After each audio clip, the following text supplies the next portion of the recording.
Bueno, buenas tardes a todos y a todas. Bienvenidas y bienvenidas a esta nueva sesión del Seminario de Estudios Latinoamericanos.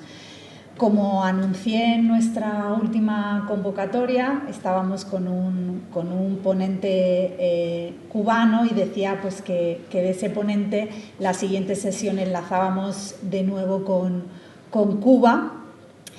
Y bueno, lo haremos, el viaje de esta tarde lo haremos para disfrutar posiblemente de uno de los géneros arquitectónicos más representativos del siglo XX, como es la arquitectura de los cines en La Habana. De hecho, y si no he errado en mi lectura, un conjunto de edificios pues, que logró alcanzar la cifra de 138 espacios dedicados a este fin en 1955. Y decía que íbamos a hacer un viaje de un siglo, pues posiblemente con la mayor especialista en este momento, como es mi amiga, mi compañera María Victoria Zardoya. Ella es arquitecta, doctora en ciencias técnicas y profesora titular, además la responsable de la disciplina de Teoría e Historia de la Arquitectura y el Urbanismo y responsable del Grupo de Investigación de Conservación y Estudios del Patrimonio en la Universidad Tecnológica de La Habana, José Antonio Echeverría. Además, es profesora del programa curricular de doctorado en arquitectura y profesora de las maestrías de vivienda social, ordenamiento territorial y urbano y también de la de ciencias de la conservación del patrimonio. Pero además de toda esta docencia que imparte, ella es secretaria también del Tribunal Nacional Permanente de Grados Científicos para Arquitectura y Urbanismo, miembro, por ejemplo, de la Comisión Nacional de Monumentos y miembro del Comité Cubano de ICOMOS. Es especialista o se dedica su labor de investigación fundamentalmente a la arquitectura del siglo XIX y XX, pues donde contamos con trabajos como la historia de La Habana, contada por sus casas, la arquitectura educacional de los años 60 en Cuba o la labor urbanística y desarrollo local de los ingenieros militares en La Habana en el siglo XIX. Pero esta tarde la tenemos aquí precisamente por una de sus últimas publicaciones, Los cines de La Habana, título igualmente de la conferencia de esta tarde.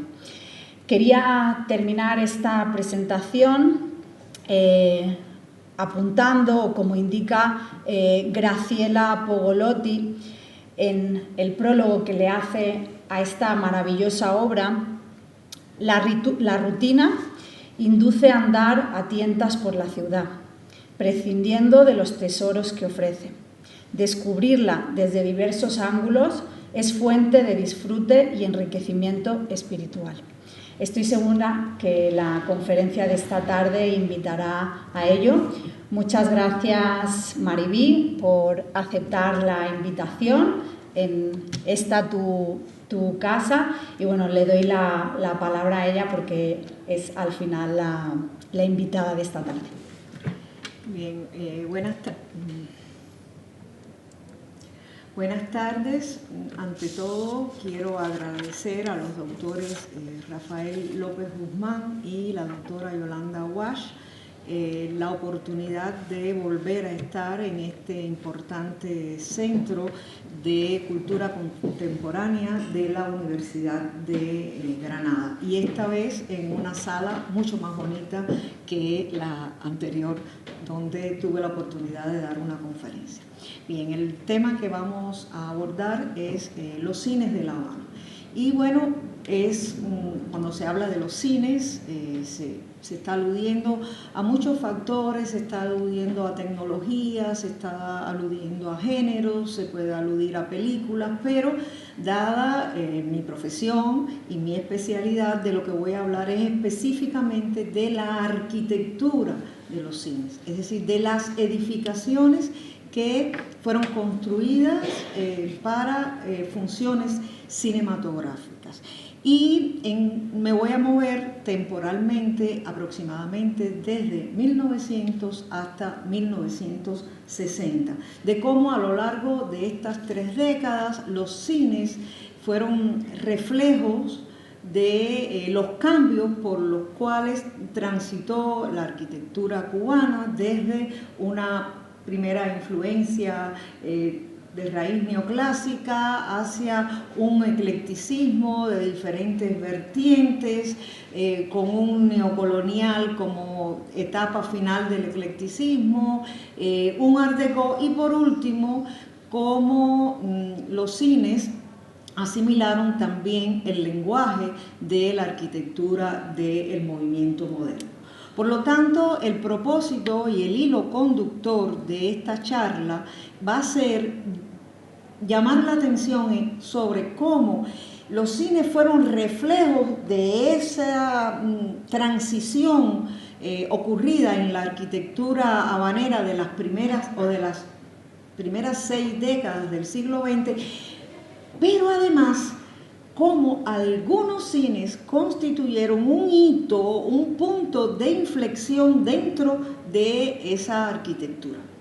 Pero si hablamos de los cines de La Habana, bueno, vamos a ver muchas similitudes con los cines de Granada, con los cines de Madrid, con los cines de otras capitales latinoamericanas.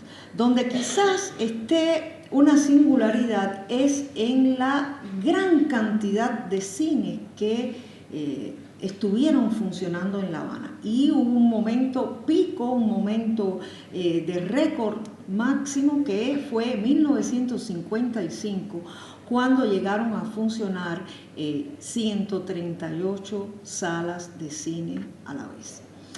Y si lo comparamos con otras capitales del continente americano, de capitales de países muchísimo más grandes que Cuba, no en cantidad de cine, pero sí en cantidad de cines por habitantes, La Habana realmente constituyó un récord. Y entonces el cine llegó a La Habana, como a muchos lugares del mundo, a finales del siglo XIX. Fue un espectáculo que, como espectáculo, las proyecciones cinematográficas, como conocen, se originan en París en el 95, y ya en 1897 se produce la primera proyección cinematográfica en la ciudad de La Habana, en un local, la contaduría del antiguo Teatro Tacón. Pero estamos hablando de 1897, prácticamente el último año que fuimos una posesión española, porque recordemos que mientras la mayoría de los países de Latinoamérica se independizan en las primeras décadas del siglo XIX, Cuba y Puerto Rico fueron las últimas colonias, es decir, las últimas posesiones de España en América. Y entonces estamos viendo un plano justo de ese momento donde se ve La Habana, y siempre que vamos a ubicar a La Habana tenemos que relacionarla con su bahía, porque fue una ciudad que se desarrolló y que tuvo la importancia que tuvo gracias a su bahía, gracias a su puerto y el papel que ese puerto jugaba en las relaciones intercontinentales entre América y España. Y entonces aquí, en este lugar, en el céntrico Paseo del Prado, ubicado, es decir, donde estaba ubicado el Teatro Tacón, se dieron las primeras funciones cinematográficas. Pero llama la atención en la ciudad, una ciudad que empezó a crecer a modos de dedos de la mano desde ese centro y que en las primeras décadas del siglo XX aumentó vertiginosamente su extensión y no es casual que pongo estos planos que tienen que ver con la venta de la gasolina, porque fue precisamente el negocio de los automóviles el que propició, mató el tranvía y propició en gran medida el desarrollo de La Habana de los años 50. Pero ese plano de La Habana tiene muchísimo que ver con la ubicación de los cines, porque los cines fueron causa y efecto del desarrollo urbano de la ciudad.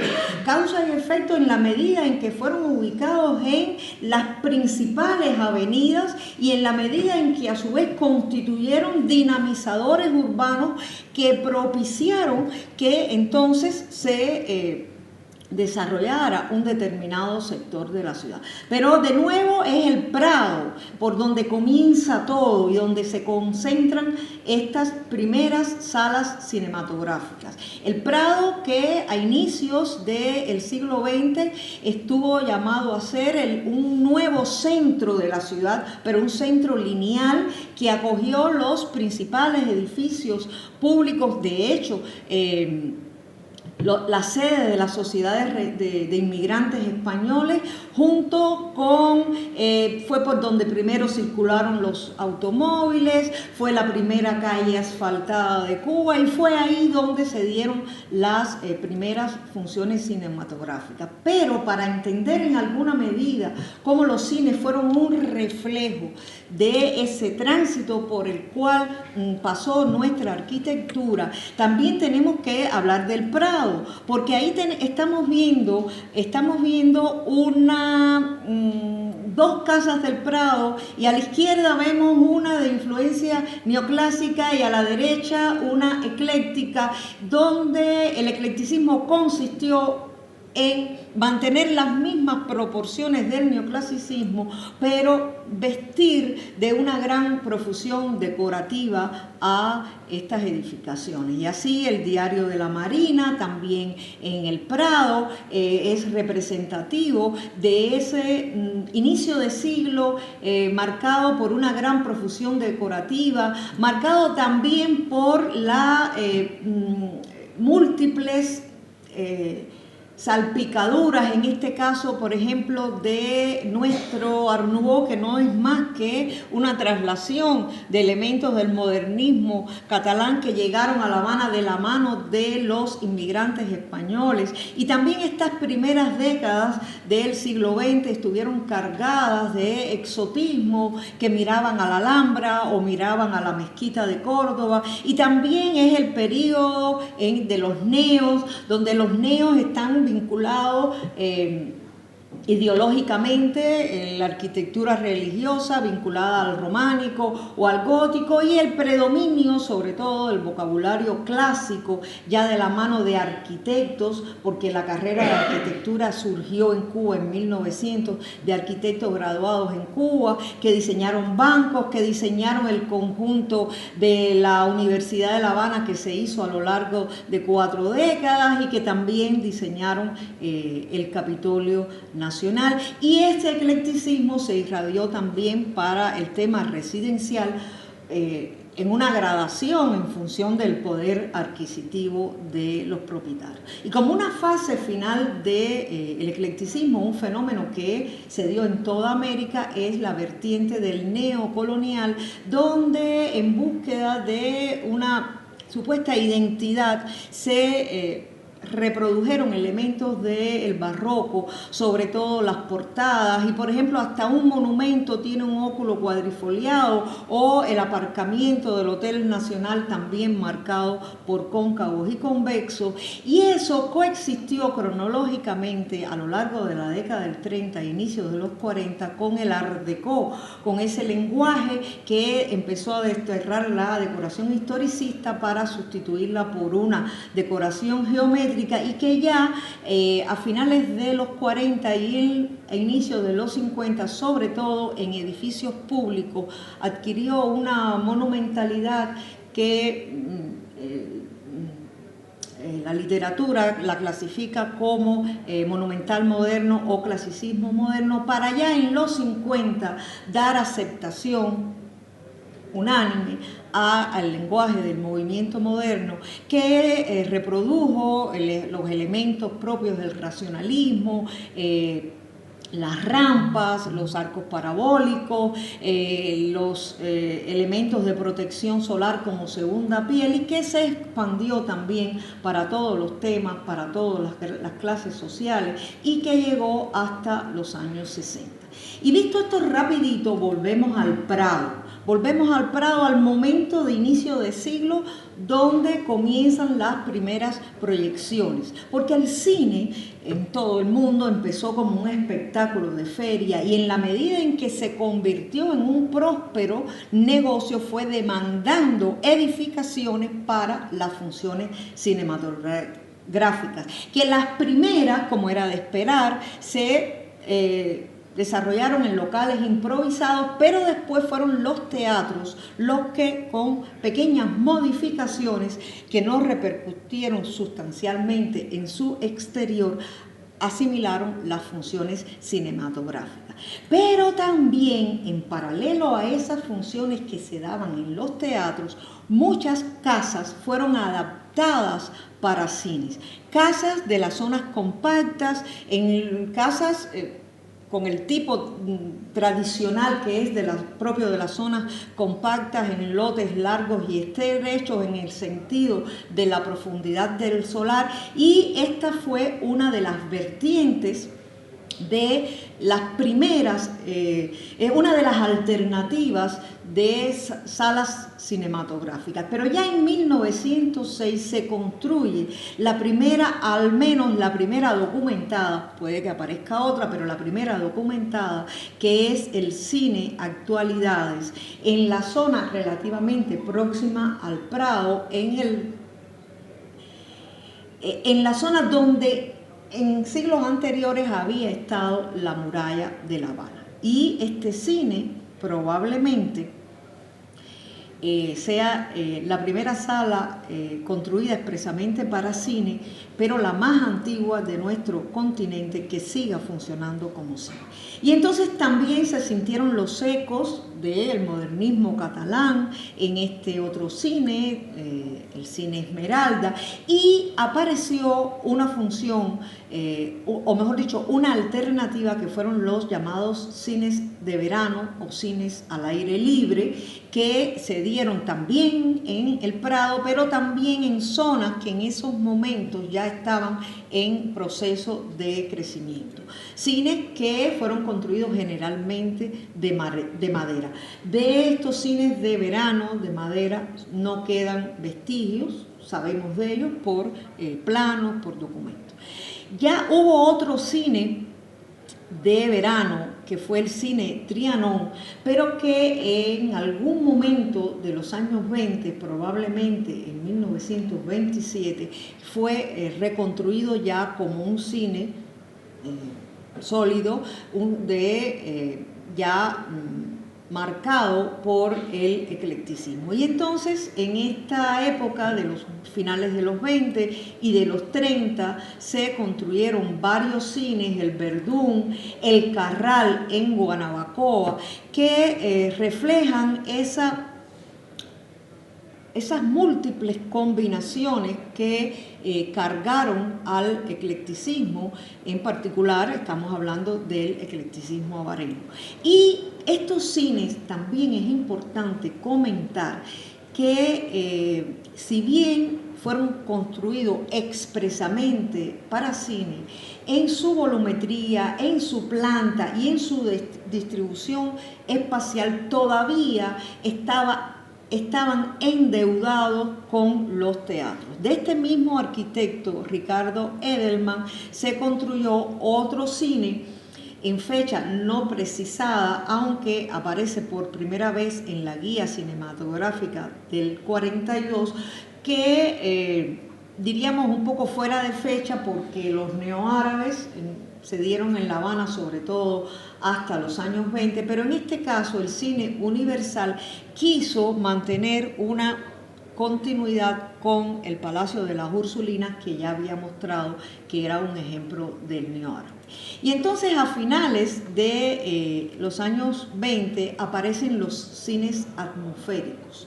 Los cines atmosféricos, y el primero que tuvo La Habana fue el cine Riviera, donde está hoy el actual cine Riviera, son cines que simulaban en su interior estar al aire libre. Es decir, el techo del cine simulaba un cielo, unas estrellas, pero sobre todo las paredes parecían plazas. Y estos dos cines, el Riviera y el otro, el Encanto, recrearon las vertientes del llamado neorrenacimiento español, donde de manera muy folclórica mezclaron azulejos sevillanos, macetas, y bueno, entonces estamos viendo también cómo el escenario entonces era simulando esta arquitectura del periodo de dominación hispana. Y aquí tenemos otro cine atmosférico que es el único que ha llegado hasta nuestros días, y es el cine Lutgardita. Pero en este cine tenemos que detenernos. Este cine fue proyectado por Gobantes y Cabarrocas, que fueron los arquitectos que proyectaron el pabellón cubano de la Expo Iberoamericana, celebrada en Sevilla en 1929, que afortunadamente ha llegado hasta nuestros días. Pabellón diseñado, como se puede apreciar, en lenguaje neocolonial.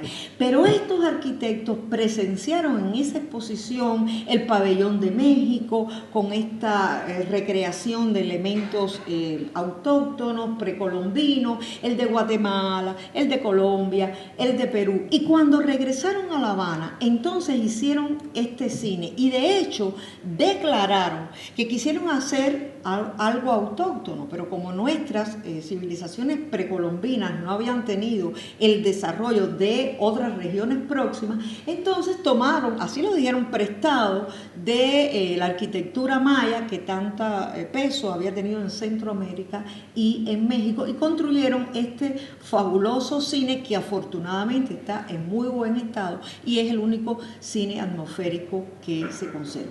Entonces vino también, llegaron a los cines los elementos del neocolonial. Y lo que estamos viendo a la izquierda es un plano de un cine Art Deco que en el mismo expediente el propietario, con días de diferencia, decidió cambiar para neocolonial, y fue el que se construyó en el 38, y algo similar ocurrió con el cine Habana, que primero había tenido un proyecto Art Deco y con la misma planta y la misma distribución después pasó a ser neocolonial. Pero esa fue más bien la excepción. Lo que predominó en los años 40 y fue el auge del lenguaje de la arquitectura, que bueno, celebrando los 40 años de esta famosa exposición, se le conoce como Art Deco, que en su momento se llamó lenguaje moderno. Y el primer cine Art Deco de Cuba, que se llamó moderno, porque además a ese lenguaje se le llamó moderno, se construyó en la temprana fecha de 1929, y el lenguaje Deco no solo está en su fachada, estaba en su pavimento, en su taquilla, en sus rejas, y a pesar de ser un cine relativamente de barrio por su tamaño, fue un exquisito ejemplar del Art Deco. Entonces, a lo largo de los 30 y de los 40 se construyeron numerosos cines manejando el lenguaje Deco. Pero esto coincidió con el momento en que ya el cine asumió una expresión propia. El momento en que ya el cine no parecía un teatro, el momento en que ya el cine era fácilmente reconocible como un cine. Y se construyeron en La Habana más de 35 cines que manejaron este lenguaje Art Deco con diferentes alternativas de manejar estos elementos del predir escalonado, del énfasis en los elementos verticales, de todos los elementos zigzagueantes que caracterizan a ese lenguaje. Porque ya aquí con el Deco, como dije, el cine tenía una casa propia, ya él no parecía un teatro. Por otro lado, el Art Deco fue muy apropiado con ese pretil escalonado para servir de fachada a ese tipo de estructura de cercha que permitía cubrir las amplias luces que necesitaba el Art Deco. Pero además, cuando analizamos las plantas de estos cines, ya en relación con los teatros habían sido eliminados el escenario, los palcos, las tertulias y las áreas afines. Por lo tanto, los cines ya tenían una expresión y un protagonismo dentro de la ciudad.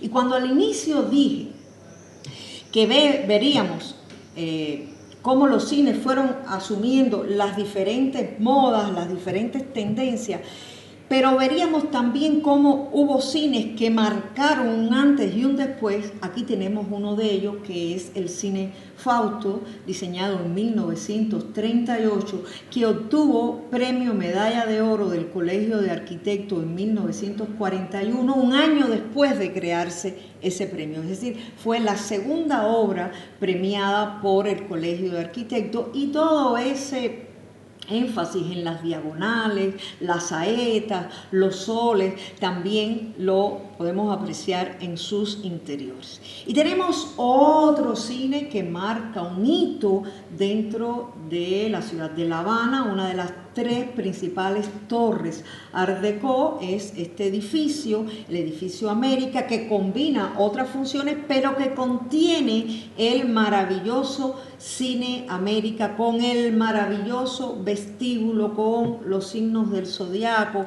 con toda una serie de elementos de detalles de sus vestíbulos, pero que además en su momento fue considerado el cine más importante de La Habana, con importantes innovaciones, como por ejemplo los secadores con aire caliente para las manos. Y también dentro del lenguaje Deco hay variantes como esta, que fue el cine Águila de Oro en el barrio chino de la ciudad de La Habana, que junto con los motivos Deco entonces insertaron algunos elementos que aludieran a la presencia china en ese sector. Entonces, a lo largo de los 40 empieza esta arquitectura a desvestirse de decoración, empieza a simplificarse, y todavía permanecen ciertos escalonamientos, todavía encontramos algunas fachadas simétricas, pero este es un proceso que va avanzando, y entonces también tenemos cines que ejemplifican ese periodo de tránsito hacia la arquitectura del movimiento moderno, con cierta influencia americana, el llamado streamline o líneas aerodinámicas que se aprecian en los cines, y todos estos cines reflejan estos elementos, muchos cilindros de metal. Pero el primer cine del movimiento moderno, el primer cine moderno fue el cine Metropolitan, diseñado nada más y nada menos que por Max Borges Hijo, el proyectista de Tropicana, el proyectista de DDD, es decir, uno de los principales arquitectos del movimiento. Pero esta fue una obra muy temprana, una obra temprana del maestro, que además, cuando la comparamos con su propia casa construida unos años después, indiscutiblemente se siente que fue como un experimento con el prisma Le Corbusieriano. Pero más allá de que el Metropolitan fue el primer cine del movimiento moderno, este es el primer gran cine del movimiento moderno. Este es el Barner, que formó parte de un conjunto, el conjunto Radiocentro, que fue diseñado en 1945. El cine se inaugura en el 47, y la otra parte del edificio, que tenía que ver con los estudios de los inicios de la televisión, se inaugura un año después. Y este cine marca un antes y un después. Este es el primer edificio polifuncional del movimiento moderno en Cuba. Fue un suceso muy reseñado en la prensa. A la izquierda, el día antes de la inauguración, el monseñor bendijo la inauguración, y a la derecha tenemos la presencia del entonces presidente de la República, el doctor Ramón Grau San Martín, pero además fue también todo el que puso ahí materiales, promocionó que sus estructuras fueron usadas en ese cine, y sigue siendo un cine emblemático de la ciudad de La Habana. Fue diseñado por la firma Junco, Gastón y Domínguez, y creo que merece que mencione que Domínguez es Martín Domínguez, un arquitecto español que fue exiliado cuando el franquismo, que había diseñado en Madrid junto con Arniche el famoso hipódromo de la Zarzuela, por supuesto con Arniche y con Torroja como ingeniero civil. Tenemos otros cines, como el Récord, que está atribuido a Martín Domínguez, pero en el expediente no está porque Martín Domínguez nunca logró revalidar su título, y muchas veces entonces su nombre no aparecía exactamente en los documentos legales, aunque sí había tenido un protagonismo en sus diseños. Entonces ya estos cines de los años 40 han desterrado la decoración, usan otros elementos para señalizar su fachada, y el Ambassador es otro cine que marca un hito. Fue diseñado por la entonces joven firma de este matrimonio, Nicolás Arroyo y Gabriela Menéndez, que estarían llamados a ser unos importantísimos arquitectos de la etapa. Proyectaron el Teatro Nacional, el Palacio de los Deportes, actual Ciudad Deportiva, y diseñaron este cine, que además era de los primeros que usó el aire acondicionado.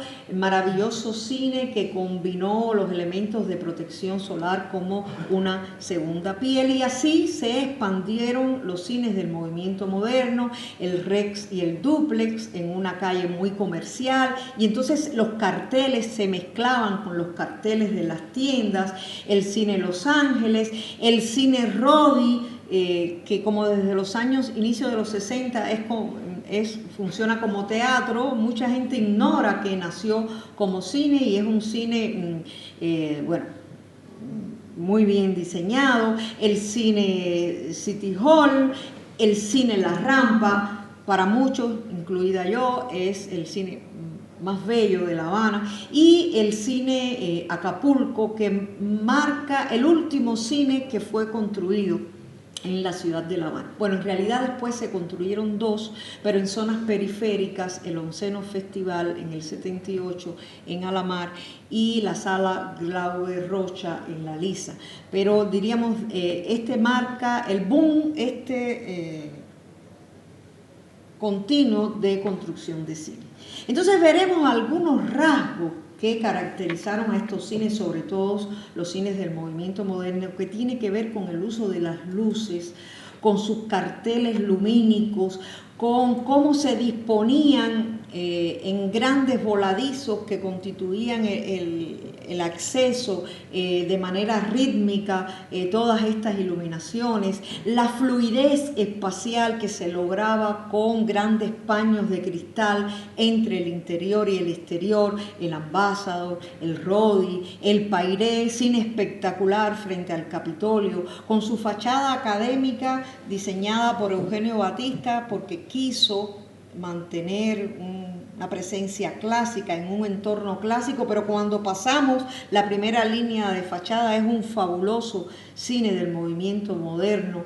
También otro elemento importante de los cines fue el tratamiento de los vestíbulos, con muchos espejos que sobre todo cuando el vestíbulo era pequeño, transformaba la percepción del espacio. También dentro de estos vestíbulos, las escaleras que subían a la planta alta constituyeron un elemento protagonistas, escaleras muchas veces ortopoligonales. Tenemos el Rodi, el Alcázar, el Acapulco, pero también dentro de esos vestíbulos, para propiciar ese espacio previo antes de entrar a la película, desniveles en el pavimento, desniveles que creaban bancos, diferentes, en algunos casos como en el Pairé, cafeterías y otras funciones vinculadas al vestíbulo. Y aquí está el vestíbulo del cine La Rampa. Los que hayan estado en La Habana, La Rampa es el último fragmento de la calle 23 y su nombre de rampa obedece a una pronunciada cuesta, una pronunciada pendiente. Pero cuando se entra en el cine, que se llama La Rampa, es como que la rampa también penetró en el cine y es toda una serie de un recorrido dinámico donde se van interconectando los diferentes espacios. Y hay otra arista importante dentro de los cines que fue la relación con las artes plásticas. Y por ejemplo en el cine Pairé tenemos esta escultura, la escultura en sueño de la famosa escultora cubana Rita Longa, o las musas que dentro del cine ya están a ambos lados de la pantalla, o estos bellos murales lumínicos que están en el vestíbulo del City Hall, o la fachada del cine Lido, que es un mural, es decir, la fachada es en realidad el mural alternativa que se repitió por cuando se construyó este cine teatro dentro de lo que había sido el cuartel Columbia, cuando este se convierte en una escuela, en Ciudad Escolar Libertad. Y hay una última modalidad que llega a La Habana a finales de los años 50, por supuesto de influencia americana, que fueron los autocines. Hubo 3 autocines, el autocine Bento, hubo otro autocine en la zona del este, hacia las playas, en Tarará, pero el más famoso fue el autocine La Novia del Mediodía, que se hizo en una autopista que se estaba construyendo en esa época, que además fue proyectada por, este cine fue proyectado por una importante firma, la firma de Moen y Quintana. Este cine ya no existe, solo queda lo que ustedes están viendo, pero cualquier habanero dice, eso está cerca de La Novia y ya se sabe que es. De hecho, los más jóvenes a veces no saben de dónde viene, eso es por La Novia, es La Novia del Mediodía. Después que triunfó la revolución, cesó la construcción de cines en La Habana y se priorizaron otros territorios del país, se construyeron otros muchos cines, pero fuera de La Habana, porque realmente La Habana tenía una gran cantidad de cines y de hecho muchos pasaron en ese momento a hacer teatro, como el Mella. Se construyó el cine Gerona en la Isla de la Juventud, se construyeron estos cines en comunidades rurales, este por ejemplo es el cine Sandino, este es en San José de Las Lajas.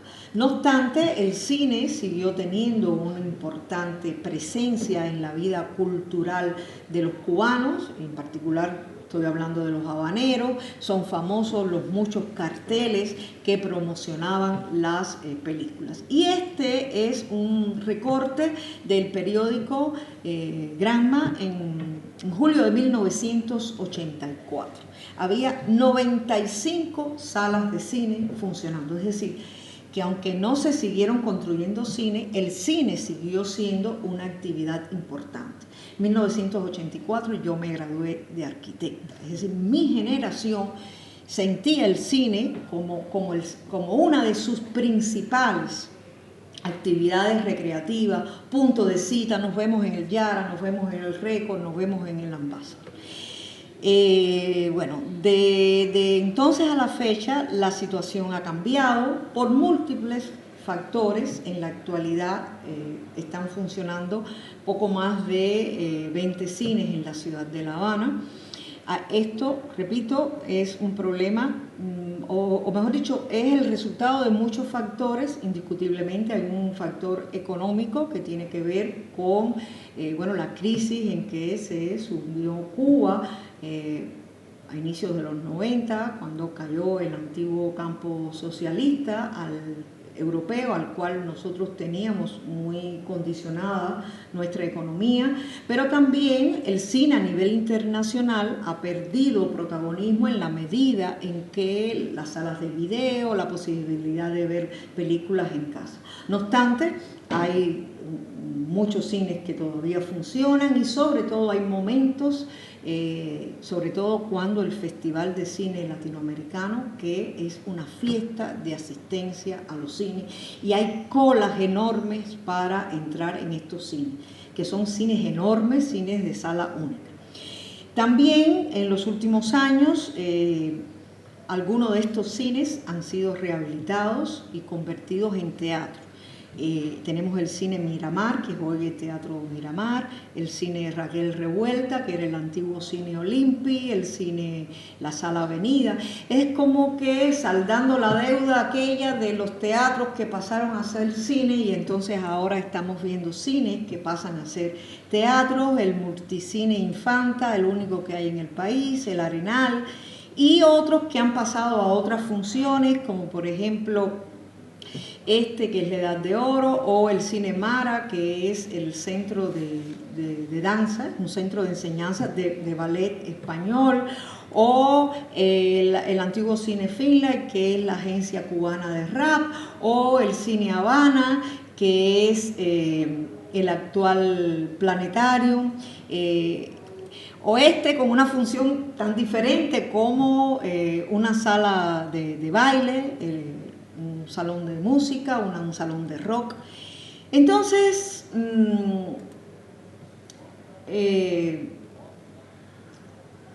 para terminar, voy a terminar con, porque quiero ver el vaso medio lleno. Es cierto que de aquella gran cantidad de cines que funcionaban, hay muchos que ya no funcionan, pero están en pie. No han sido tirados para construir nuevas cosas. Algunos se ha caído por su propio peso, vamos a decir tristemente, porque no resistió.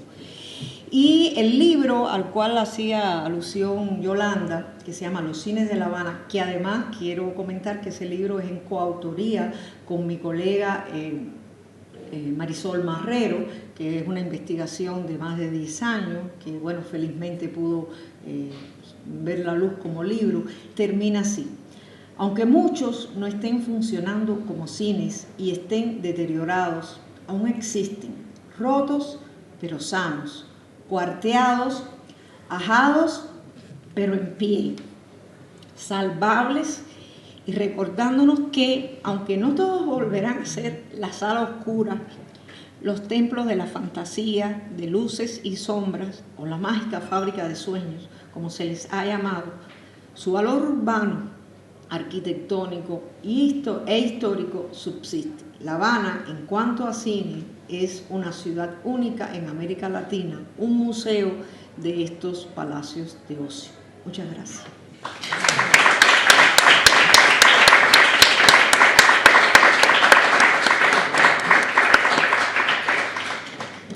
Muchísimas si hay alguna pregunta. Gracias, Mariví. Y le habíamos pedido, bueno, pues que nos hiciera este viaje, pero sobre todo también para pues dar la oportunidad, ya de que tenemos la suerte de que está aquí con nosotros, ¿no?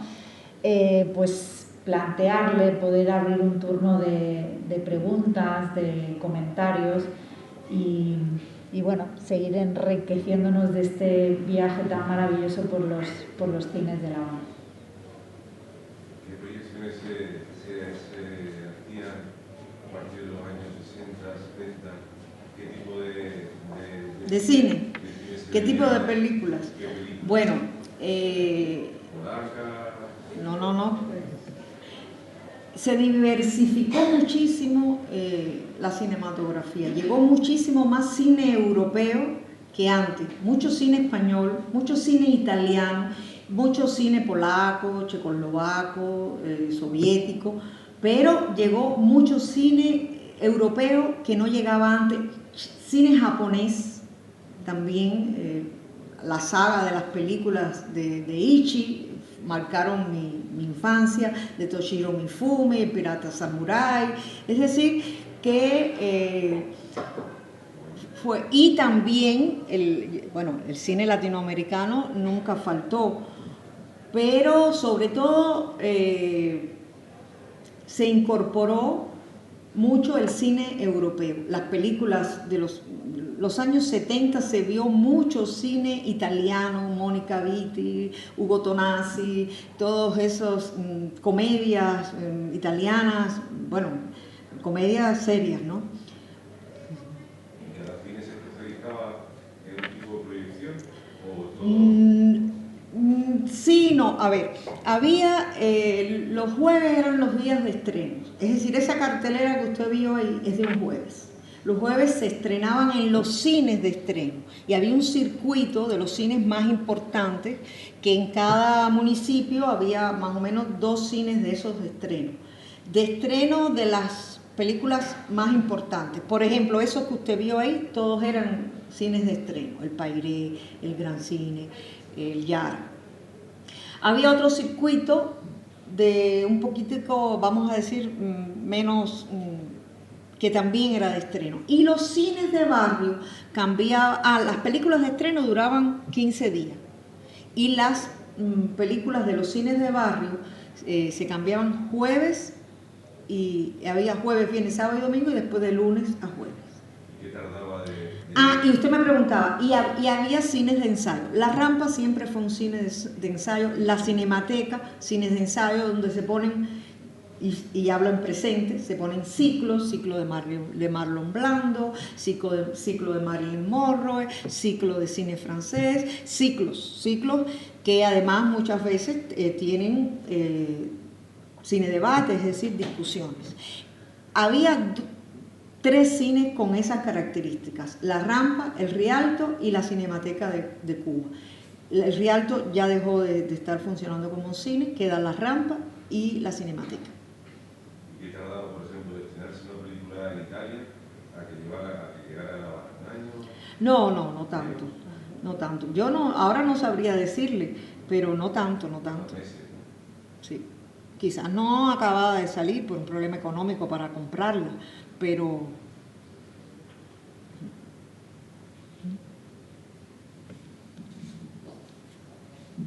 Bueno, primero darte las gracias por el trabajo que nos has presentado. Me parece que es importantísimo no perder la memoria, porque muchas veces hablamos del cine, hablamos de los carteles, hablamos de la producción fílmica, tanto cubana como latinoamericana, si nos centramos mucho en eso y no vemos el valor que tiene la arquitectura y el valor que han tenido los cines dentro de Cuba, sobre todo en La Habana, que era donde más cine existía. Creo que el libro y la exposición que nos ha dado hoy nos refleja eso, ¿no? Nos refleja el no perder esa memoria, contar para la posteridad personas que yo no conozco mucho de los cines que presentó al principio, porque ya vengo de una generación que creció con el Proyecto 23, con el Circuito 23, sí, el Circuito 23. Muchos ciclos de barrio, muchos cines de barrio ya actualmente, muchos cines no existen. Yo creo que plasmar toda esa idea en el libro y lo que nos ha presentado hoy ha sido un valor extraordinario. Y mi pregunta va encaminada a cómo en su generación, que sí vivió ese auge de la cinematografía cubana, latinoamericana y mundial, porque yo creo que la Cinemateca de Cuba y el ICAI aunaron muchos esfuerzos para que películas como decía el señor, bueno, que se estrenaban en Europa o en el resto de América, llegaron con una rapidez a Cuba extraordinaria, con lo que hizo Héctor García Mesa, que era el director de la Cinemateca. ¿Cómo su generación ha vivido esa decadencia, vamos a llamarlo, esas rampas de perder estos cines? Y a usted, desde el punto de vista arquitectónico, ¿qué sentimiento le ha provocado ver esos cines? Que yo los veo, pero bueno, no los veo quizás con los va a ver usted destruidos. Hay muchos cines destruidos. Pero cuando terminé, lo que quise decir es que están en pie y que están salvables y que muchos de ellos tienen enormes potencialidades. Yo tengo la satisfacción de que, como dije, esta investigación es decir, nosotras, Marisol y yo, la venimos haciendo hace como 10 años y nos han venido a consultar para la rehabilitación del Cine América, para la conversión del Rey y el Dúplex.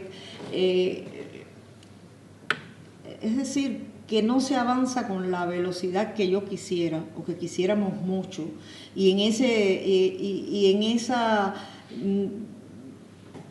esa lentitud algunos van cayendo. Desapareció el Cine Cándido en Marianao, lamentablemente, no le llegó su hora de salvarse, pero se están salvando otros. En estos momentos se está rehabilitando el Pairé, que es una excelente noticia, porque el Pairé es un señor cine de un señor arquitecto, Eugenio Batista.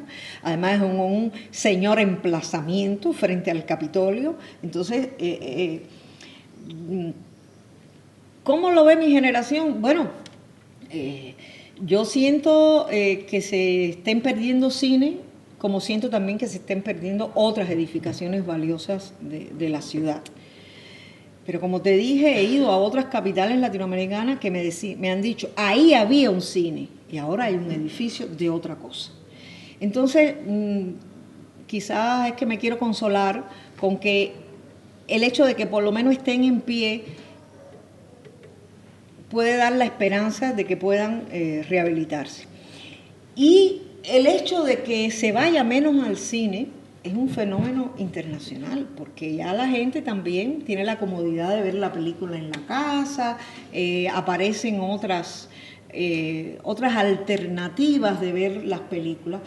Lo que estos momentos cruciales, también el Festival de Cine Francés es otro que... Es decir, estos momentos donde hay festivales, el ir al cine como que revive. Y yo que doy clases, es decir, yo soy profesora en la Facultad de Arquitectura, siento que mis estudiantes me dicen, profe, en la clase que queremos ir al cine que en el festival. Entonces, son momentos, ya por supuesto, ni remotamente es como en mi época. Bueno, yo no me he muerto. En mi época joven, que los cines eran la principal actividad recreativa, pero creo que no solo en La Habana, creo que en todo el mundo, la generación en los años 80, el cine tenía mucho peso en la vida. Y son edificios que generalmente están en emplazamientos privilegiados, en plazas, en calles y avenidas importantes. Por lo tanto, tienen grandes potencialidades.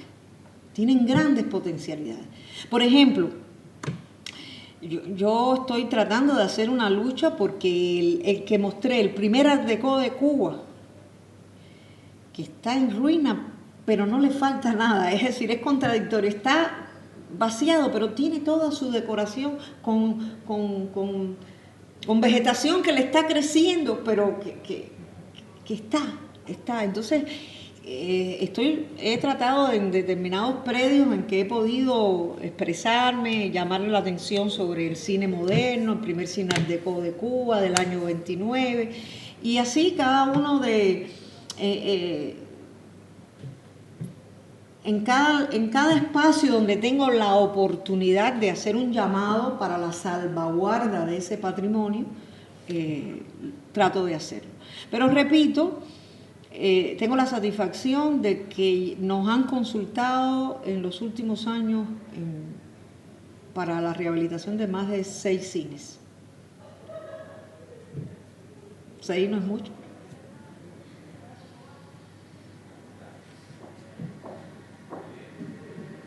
Quiero agradecerle otra vez la magnífica intervención. Gracias. Y mi pregunta es, como creo haber escuchado, quedan muy pocos cines, como unos 20 o así, ¿no? Pero en el caso de que se rehabiliten, ¿qué utilización se debería? Porque sería ir contra la historia volver al uso cinematográfico. Bueno, en las últimas imágenes que mostré son ejemplos de algunos, algunos se han rehabilitado para que sigan siendo cine, pero no, son la minoría. Se han rehabilitado para teatro, para salas de baile, para salas polifuncionales, no para cine, porque está claro que ya el cine no tiene, y que con esos más de 20 cines enormes que tiene La Habana, ya es suficiente para la demanda que tiene la función cine. Pero eso no significa que se deban demoler esos edificios. Y las funciones son diversas. 3 de ellos, como mostré, son teatros ahora. Que el teatro no murió. Es decir, al inicio, cuando el cine empezó a tomar auge, se dijo que había muerto el teatro, que iba a morir el teatro, y no. Son dos manifestaciones artísticas que van en paralelo, y ahora es como que el teatro le está saldando cuentas a los cines en la medida de que muchos cines se han convertido en teatro. Hay uno que es de sala Palacio de la Rumba, otro es sala de rock, el otro es la Agencia Cubana de Rap.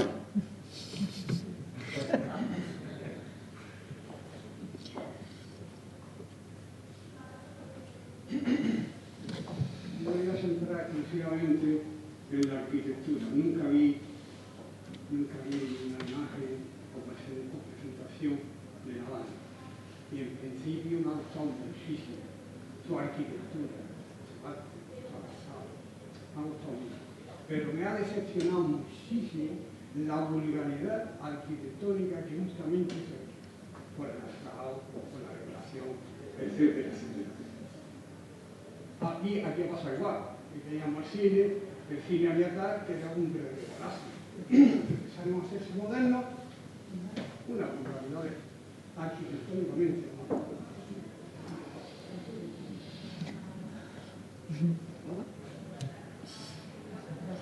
No sé, eso no es una pregunta, es un comentario y bueno.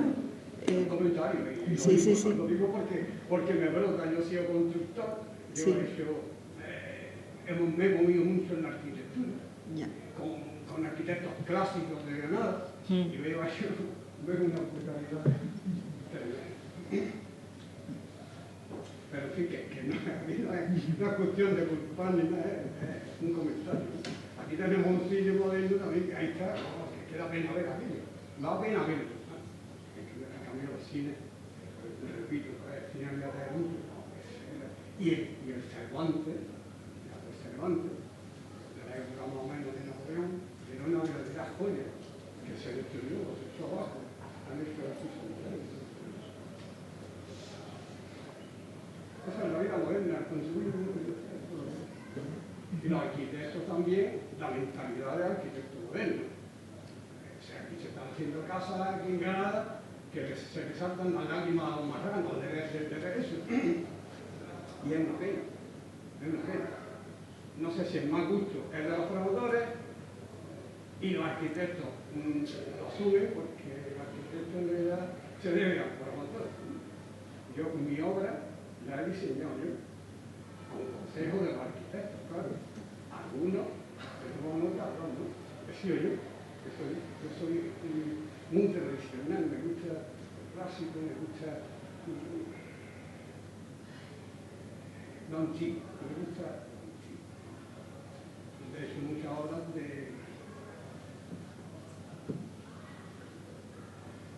con ladrillo árabe. Con de madera, con salida. Y he disfrutado. Yo soy un romántico en mi obra, que he podido ganar mucho más dinero. ¿Sí? No lo he ganado por eso, por el romanticismo de mi forma de pensar. Ya está, he dicho. Gracias. Bueno, en primer lugar, felicitarte por tu magnífica conferencia, la salida de tu libro y lo que has escrito, y realmente un patrimonio increíble. Como se ha comentado, yo dirigí una tesis doctoral en Granada sobre la arquitectura del cine y se demostró algo que tú has comentado con La Habana. Aquí se han destruido muchos cines y desgraciadamente otros que se han reformado, se ha transformado en el interior, que también es muy importante, de que quedan menos restos, tanto en La Habana como en cualquier ciudad, y que forman parte, sin duda, de lo que es el proyecto arquitectónico en su conjunto. Te quería preguntar por dos cuestiones. Por un lado, yo tengo datos, Yolanda Guas lo ha trabajado, de que el cine en la Rampa también se utilizaron, lo que eran los vestíbulos, como salas de exposiciones artísticas, porque han puesto alguna imagen con carteles de cine. La pregunta es, ¿podrías darnos algún dato más sobre utilización de los vestíbulos como salas de exposición. Y la segunda pregunta tiene que ver con el cine universal, el que está en la Ursulina. Sí. Tú has llamado la atención sobre que inicialmente el cine se proyectaba dentro de los teatros. Aquí pasa igual, pero sobre todo en las poblaciones menores se utilizaron mucho para los primeros cines las iglesias desamortizadas, que funcionaban muy bien. El coro era el lugar de proyección y el altar mayor era la pantalla. Entonces, no sé si en las Ursulinas ese cine universal se hizo sobre la iglesia de las Ursulinas o si en Cuba en general no se utilizaron las iglesias como lugar de proyección. Gracias. Bueno, la primera pregunta, el vestíbulo del cine La Rampa es usado para múltiples actividades, muchas veces es para exposiciones, pero también en algunos porque como el cine es espectacular, no tiene un primer piso y un segundo piso, está muy bien, el arquitecto Gustavo Botet calculó muy bien que él fuera teniendo una inclinación y a través de ese recorrido del vestíbulo se fuera accediendo primero por lo que sería la platea y después por lo que en un cine convencional sería el balcón. Y entonces ese recorrido crea vestíbulos y en muchos de esos vestíbulos se dan debates o se han dado debates sobre aspectos de cine. Pero sí es un cine en el cual se hacen exposiciones. Repito, hay momentos, en particular cuando el Festival de Cine Latinoamericano, que eso toma más agua. En relación con lo otro, nosotras nunca encontramos que se hubiese hecho proyecciones de cine en una iglesia, en una antigua iglesia. Se hicieron en los lugares más insólitos, pero nunca en lo que hemos documentado que se hubieran hecho iglesias. En ese lugar estaba la iglesia de las Ursulinas, que es la que le da nombre a el sector, que de hecho fue la única iglesia del siglo XIX construida en intramuro, porque ese justo es el límite por donde pasaba la muralla. Pero eso se tumbó y lo primero que se hizo fue el edificio neoárabe de Toraya, el que tiene el famoso de las arcadas inspiradas en la mezquita.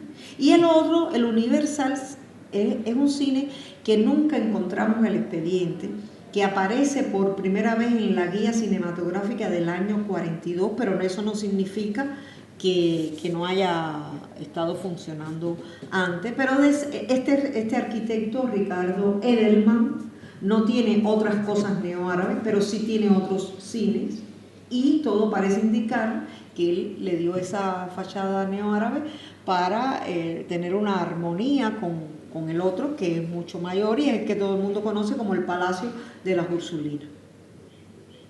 Pero no, el cine no tiene que ver con la iglesia. La iglesia había desaparecido ya.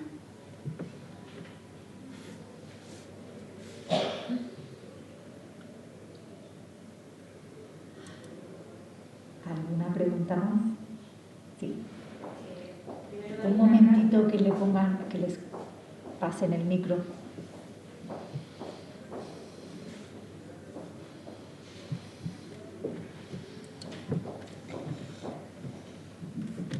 Primero, darle las gracias por una exposición tan brillante. No conocía su libro, pero escucharla de verdad que es un privilegio. Le quería preguntar por qué surge ese interés, por qué cree usted que surge ese interés o tiene tanta impronta el cine en una isla como es La Habana y que no tiene tanta fuerza, tanta influencia, que lleva a construirse ha dicho usted que todo 38. Bueno, se construyeron muchos más. Ese número de 138 es que funcionaron a la vez. Nosotros documentamos más de 200 cines, pero hubo algunos. De hecho, también, cuando yo dije que en los años 30, 40, con el Art Deco, es justo el momento en que el cine adquiere, desde el punto de vista arquitectónico, una tipología propia. Eso coincide también con ya se había pasado del cine mudo al cine sonoro, y ya el cine era un negocio muy fuerte, muy, muy fuerte, próspero. Y no podemos olvidar nuestra proximidad a los Estados Unidos, que hacía que una cosa se estrenaba hoy en los Estados Unidos e inmediatamente estaba llegando a La Habana. Y eso también, había varias revistas del tema de los cines, las revistas social, carteles, constantemente estaban promocionando la vida de los artistas. Se puso mucho cine mexicano, sobre todo de la época dorada del cine mexicano, de María Félix, de Tintán, de Cantinflas, y se puso también mucho cine argentino. Esos fueron, es decir, cuando el señor me preguntaba sobre qué tipo de cinematografía se proyectó después de los 60 y que yo dije que se amplió, me estaba refiriendo precisamente a que antes no se ponía mucho cine europeo, era mayoritariamente cine norteamericano, mexicano y argentino. Y después, entonces, alguna que otra película que por alguna razón llegara. Entonces, pretender entender por qué tenía esa gran cantidad de cine en relación con la cantidad de habitantes, bueno, lo que invita es a hacer estas hipótesis, pero sobre todo esta proximidad con los Estados Unidos era un elemento muy importante. Proximidad geográfica, cultural y económica. Era un negocio. ¿Era caro el cine en los años 30, 40 o era una élite? Había un diapasón de precios.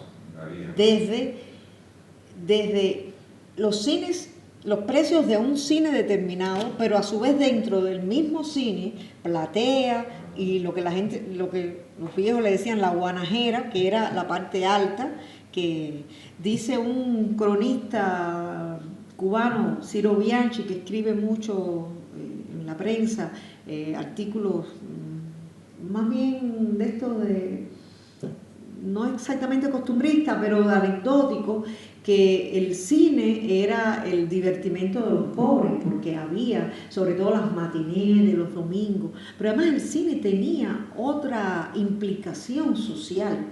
El cine se utilizaba muchas veces también para actividades escolares, graduaciones de niños, eso también era otra manera. Y otra cosa, cuando en los años 50 empezó la televisión, el cine tuvo que introducir elementos para la competencia que empezó a hacerle la televisión. Y entonces, entre película y película, presentaban artistas famosos que iban a cantar y eso para hacerle la competencia a la televisión, es decir, a otros atractivos vinculados a los cines. Las clases populares podían ir al cine por ejemplo, cuando se inauguró el Wagner, ese que hablé del año 47, ese que fue el presidente de la República, costaba un peso cubano, que era $1 del año 47. Ese era un cine de élite, ¿bien? Pero había muchos cines de barrio, y dentro de los propios cines de barrio, repito, había precios diferenciados según la localidad.